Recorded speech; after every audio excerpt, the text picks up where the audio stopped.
turn this on. Can everyone hear me? Hey, how was lunch? Did you get it? Okay. Let's see.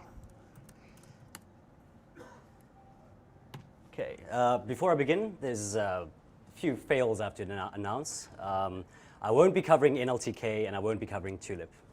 As these things go, when I proposed my talk, that's what I was dabbling in, but it turns out I do not know enough to actually give a decent talk on it. So this talk will be aimed mainly at beginners. So feel free to take a nap if it's a bit boring for you. Yeah. So that's me. I'm not a Python expert, but I do love Python. So I'm a bit of an enthusiast, rather. I work for ThoughtWorks from Johannesburg office, and I grew up in Pretoria, the other capital. For the past few months, I've been working on a small part of the OpenStack project. Now, who here knows about OpenStack or has heard of OpenStack? Okay, that's quite a few. It's almost a third. Who here has worked with OpenStack or actually deployed one? Hoping, oh boy, there's people here that have. Who here has actually contributed to OpenStack? Though? Does what? Great. It's a good start, yeah. So for those of you who don't know, OpenStack is an open source implementation for the cloud. What that essentially means is that it's a collection of services that talk to each other to provide virtualized instances of machines. So basically, if you wanted your own cloud, you could grab a few old machines, put OpenStack on it. If you have a few machines with 64 cores and crazy hardware lying around, you can have your own cloud. This is what it looks like conceptually. You have your identity service, which is basically your authentication service, and that's wraps around everything else.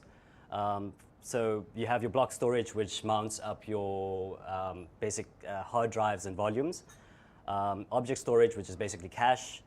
Your imaging service, where you store your Ubuntu or Ceros images. There's your compute, which does all the heavy lifting and networking. And on top of that, there's the dashboard, which is where your end user actually provisions VMs. So that's what it looks like conceptually. But this is actually what it looks like logically. So it's a pretty daunting looking thing with multiple little sub-projects in there. So, for a beginner like me, it looks pretty intimidating. Even more so when you consider it's got 1.6 million lines of code, over 1,000 contributors, and it's still growing. But lucky for us, it's mostly written in Python. So what we were doing with OpenStack is that we're trying to make a testing framework for it.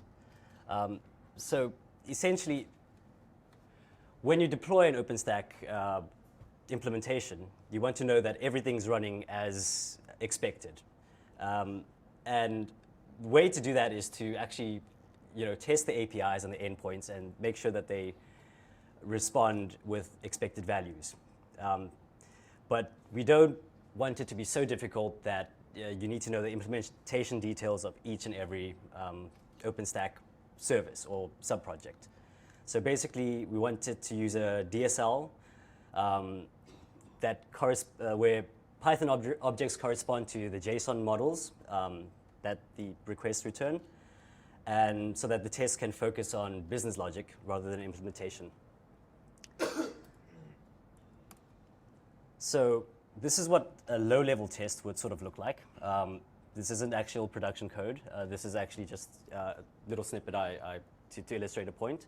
So low-level, you'd probably look at the headers and the body and actually try and assert that, test against strings or actually deserialize or serialize your JSON objects and test the fields that way. And you'd have to know which endpoints to hit. But this is not what we're going for. We actually wanted to make a testing framework that allows you to do this. So there's two concepts here. That's abstracts away some details. So there's an image client, which knows about the endpoints and knows which headers to send and does the authentication, so that when you're writing a test, you just have to instantiate it and call a method. And there's the models, which auto-marshal from JSON to Python objects, and you can just access them normally. Right.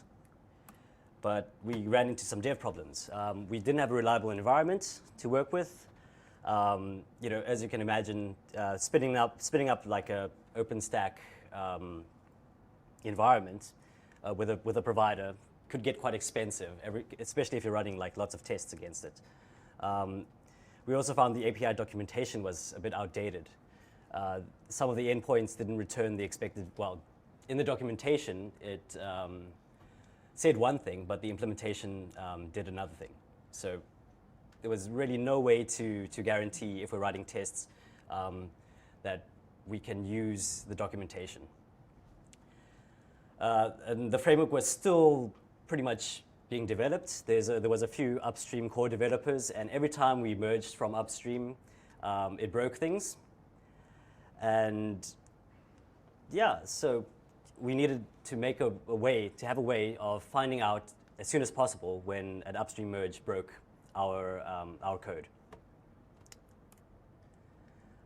Okay, to get an environment up, there's something called DevStack, which is a collection of shell scripts that basically allow you to stack up an OpenStack environment on a virtual machine or on a single Ubuntu machine.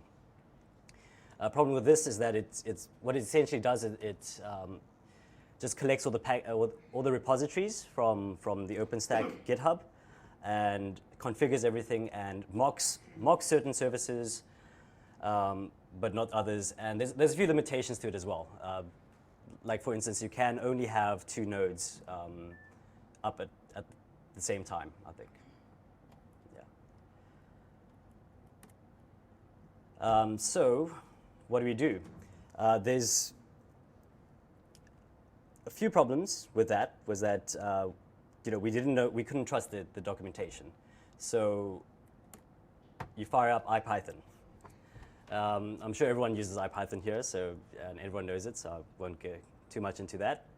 But we also used requests, which is a great little, brilliant little library that allows you to play with the HTTP protocol and just send and use requests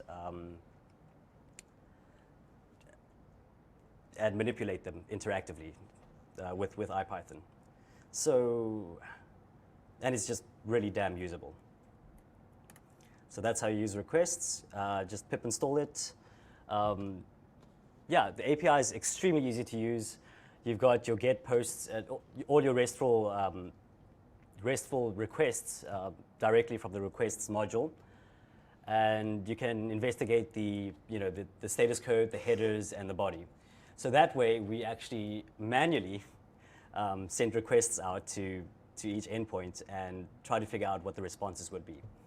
Now, some of the old school people would be thinking, so what? There's always curl for that. I hope you don't use curl still for anything, because yeah, it's not very cool.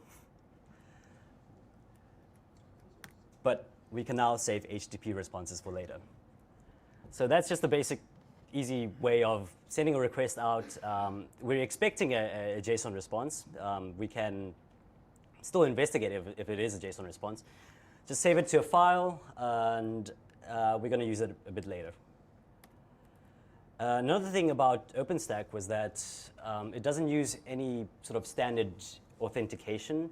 It used something called Keystone, and the Keystone project sort of implements its own way of handling tokens and tenants and user management. So it has its own way of authenticating, and it has its own way of provisioning tokens. So in our framework, we had already implemented how to authenticate, and using IPython, we can just import that framework and use the authentication client to get the access token. And that way, you can actually access all the services without having to re-authenticate manually. Where's this going? There's a little module that's really cool called HD Pretty. I must add that it's based on Ruby's fake web, and it allows you to mock HTTP responses. One of the cool things about this is that it plugs in directly to the socket module, and that means you can use any sort of HTTP library on top of it, and you can mock responses using it. So one of the things we couldn't figure out was, we hadn't dug into the code so deeply to know what sort of HTTP libraries were, that the framework was initially using. So to be safe, we just used HTTP Pretty. And also, we just didn't want to just mock objects. We wanted to get to a level of mocking requests so that we could do the same amount of, the exact same assertions and tests for our mocked requests. So that allows us to plug and play. So with the JSON response that we saved previously, we can actually mock that up using HTTP Pretty, and it even accepts regular expressions. So if you look at the line over there, HTTP Pretty register URI, you can see that we sort of mix in the regular expression, and it will send a response to any request that is sent to from your application to that URL. And it will return that response that we saved previously. It allows you to also mock status codes, and yeah, so very little work is required to get this to work. So then you can test as usual. So you can have your normal assertions, and yeah, and it'll just work. One other cool thing about this is that you can just turn it on and off at will. So basically, if you have an environment up and you want to test against your environment, you can just not give a, okay, so we have a environment variable called isMock that we set whenever we want to mock and enable HTTP Pretty. If you don't want to use mocks and test against the actual stacked up environment, you can just disable the isMock environment variable. Running the tests, there's a PyTest. It's a really easy, simple test runner. There's no frills, no boilerplate, and it's pretty much a superset of doc tests, unit tests, and nose tests. So it supports all of those testing formats and styles, and works pretty well. So there's yeah, and it's also very Pythonic. Yeah. So this is what PyTest does with just the simple assert statements, and that's how it. Can you see that? That's how it fails. When a test fails, that's how it looks, and it gives you a nice traceback for it. So using PyTest and HTTP Pretty, we can get like really quick feedback for testing our testing framework, which gives a bit more in-depth detail than just using unit tests. And we can sort of figure out when something breaks when we merge from upstream. That's it passing. You can also use it as a Git hook. So before you pull and rebase, it'll run and it'll tell you when the test is failing. So what was that all about? Using manual exploration of RESTful APIs with IPython and requests. It would be nice to automate it if you could actually get a document with the actual endpoints, and you can actually iterate through them, send the requests, save the responses for later, and then mock them up afterwards. And also essentially testing a testing framework for development. Yeah. That was a really short talk. I'll be taking questions now.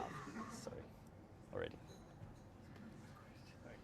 Does anybody any questions for Steph? Anything you found that doesn't really play well with those kind of APIs or verification modules? Like data type that doesn't set nicely? Well, I mean, most of the server's endpoints just have a, returns normal RESTful responses. So like there really isn't much that you can't do with it. Unless you mean with HD Pretty. Yeah, like anything specific that you found that doesn't fit nicely into being prettified up in any form or fashion is more annoying to handle?